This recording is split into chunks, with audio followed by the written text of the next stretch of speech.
Hi, hey Russ here. Welcome back to my shop. First thing I want to do is thank the Legacy Google group people, the Legacy Ornamental Mill group. They've been very responsive to my most recent video from yesterday. And I want to thank about all the positive response I got there and on YouTube. It was quite impressive. So with that in mind, I just want to tell you that I'm going to take this apart and show you the different dimensions of it. And my dimensions will work on a 1200, but if you have a 900 or an 1800 or a 1500, whatever you have, you're going to have to change how it works. Now for you guys with the Revos, all bets are off. I don't know anything about a Revo. I have no idea how to adapt this to a Revo. You have to use your imagination to see how to do that. If you have another type and you contact me, I might have a suggestion, but I really don't know anything about the Revo other than two things. First, if I was an old farm boy with animals, I would have to call the Revo of all the Legacy mills. The Revo is what you call the runt of the litter. Nothing personal, but definitely the runt.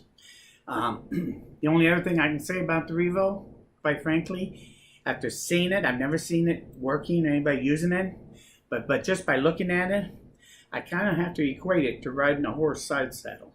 So anyway, so much about the Revo owners. Nothing wrong. I just never owned one. They are very strange, and sometimes you're going to be the blunt of my jokes, I can tell you right now. So get used to it. So anyway, about the Vise. The way you see it right now is this was the back of the Vise, the back of my, as I'm standing in front of my Legacy, and this was the leg on the left-hand side. There's a mirror image of it on the right. And I would push this way against the back rail to square it up each time. So with that in mind, I should mention real quick that if you're doing flat milling work, and you know that's what you're going to be doing, taking a piece of wood and setting it in here this way, and you want to lock it down using my dowels and my wedges, then you're going to want to put it in this way so that this edge is actually towards you. And then I marked an arrow which way to push it, and now that you reverse it, you're actually going to pull this to you when you lock this down to hold this in place instead of pushing it against the back rail. This will then square it to this rail, which is just as good as squaring it to that rail. Then when you put your piece in here, put it up against the dowel back here, and you put your wedges in here to wedge against, so that you take your little wedges and you put them in, you're looking down at the wedges here so that you know what's going on a lot easier than looking back there. So if I was doing nothing but doing flat milling type work, laying this flat down, then I probably would bring this row of dowels up to me instead of being at the back. But again, that's up to you. And if you do that, you may find that it'll be a little easier to do your wedging and unwedging and changing out the pieces once you set up. So, but just a thought. One thing about this thing, it can go either way. I suspect that as long as you do them both in the mirror image, whichever way you put them, that'll work. You can put them this way, here and here, or you can put them here and here, turn around. As long as your mirror image, I think it works. In fact, actually, I never even gave it a thought till just now. If you put them in backwards so they weren't the same, what can you do with it then? Now, that would be interesting. I hadn't even thought about it or tried it. I may see a whole new thing going on if I put them in opposite each other instead. Anyway, we might try that someday. If you build one of these, please leave some pictures on the Legacy group or do a video of it and let us know. Or just send them, email them to me. I'm sure that everybody would love to see them. Everybody seems to be pretty responsive to the things that I share. I think they would appreciate it if you shared a little. So if you can, find a way to share. It would be appreciated. So let's take this apart. There's basically three major parts to this vise besides the leg itself. This is the leg. And if I take the wing nut off and the leg, and you have your basic unit, you have a top plate and you have two plates going here, horizontal. This one here, which has your pad on it for your dowels, and that's your clamping area. Your rod for your leg vise to be clamped down, and then the pin board over here. So I only have 4 screws holding this in place on the top. Doesn't take much. The stress on this thing really isn't huge when you're milling. When I make the final one, I'll probably glue it and everything. But right now, I take it apart, so all I do is screw it together. So you have this major piece here, and these 2 boards here. This piece, take notes, I'm only going to say this once. This piece, front to back, is 14 and 13 sixteenths.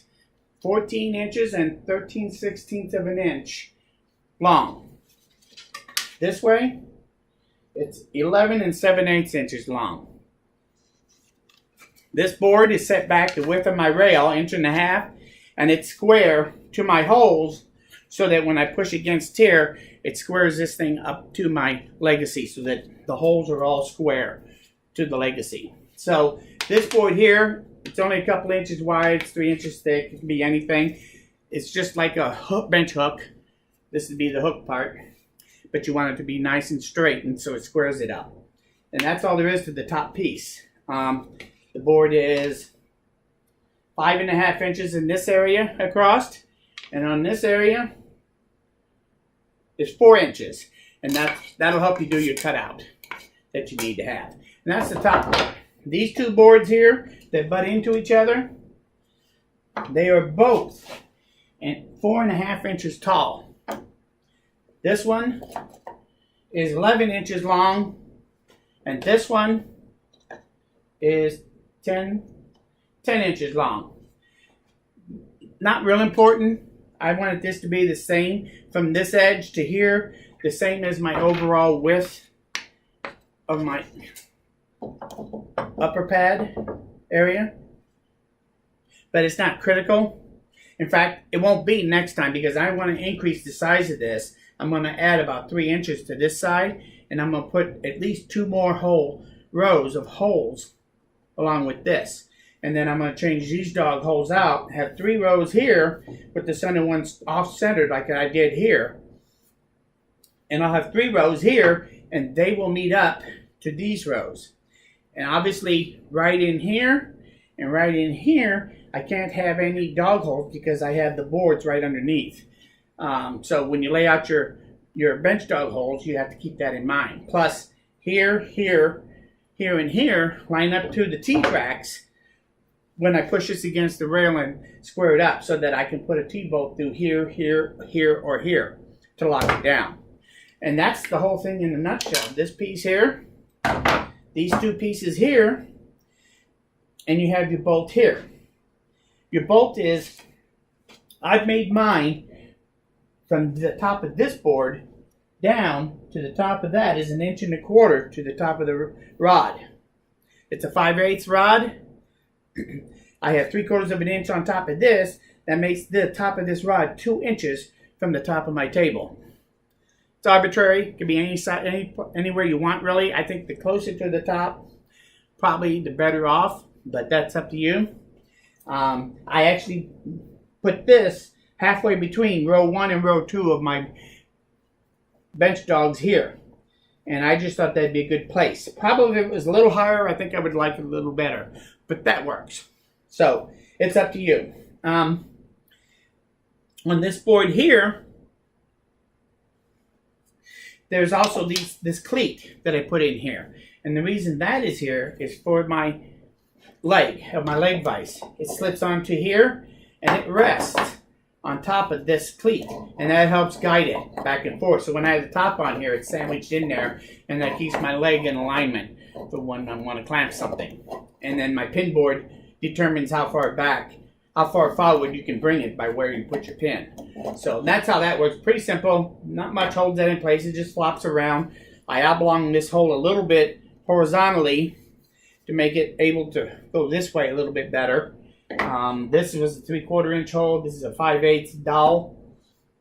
The other thing I want to talk about is how I put this dowel in here. This is 3/4 inch piece of MDF. Nothing fancy, nothing heavy duty. And I took a piece of 1/2 inch PVC pipe 1/2 inch in the center, and I tapped it with my 5/8 11 TPI tap so that it has threads on the inside of this hole. I didn't have to drill out or anything. It uses a 1/2 inch hole to do a 5/8 tap. And that makes this, then on the inside, to be able to screw on here. I turned it down to 3/4 of an inch outside diameter. Then when I drilled this hole, I drilled it at 3/4 of an inch. I screwed this onto I made it 3/4 of an inch long so that it fits in here. You don't want it to protrude on either side of this board. You want it to be inside the hole. And I screwed it on far enough, then I tapped it in place, put the nut on the backside and locked it down so that the bushing and the nut together hold this thing perfectly perpendicular. And it came out perfectly square when I did that, no problem. So as long as you drill that hole nice and square, when you pull it tight with the nut, everything should fall into alignment. And at least, again, it's not critical if this isn't perfectly straight. It doesn't affect anything. You're only worried about this being 90 degrees to your top. That's what's critical. And that this is straight in line with your alignment board there for when you square it up. That's what's important. And so as long as that is squared up, this doesn't matter if it's at an angle or not. So this is your reference point here to your work and the dog holes. So and that's what you have to make sure stays squared when you're done.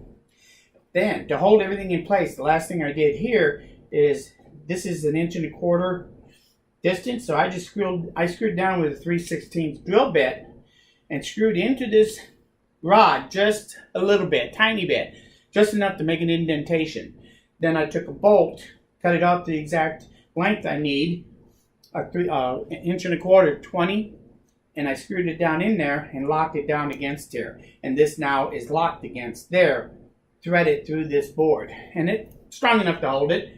And then my top board has a hole right here, so when I put this on, I can still loosen and tighten that if I need to. If it starts to come loose for some reason, I can do that.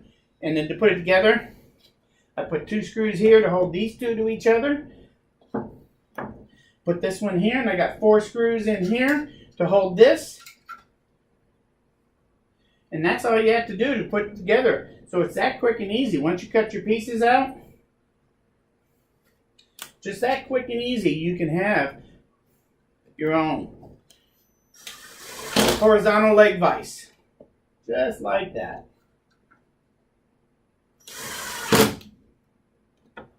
So,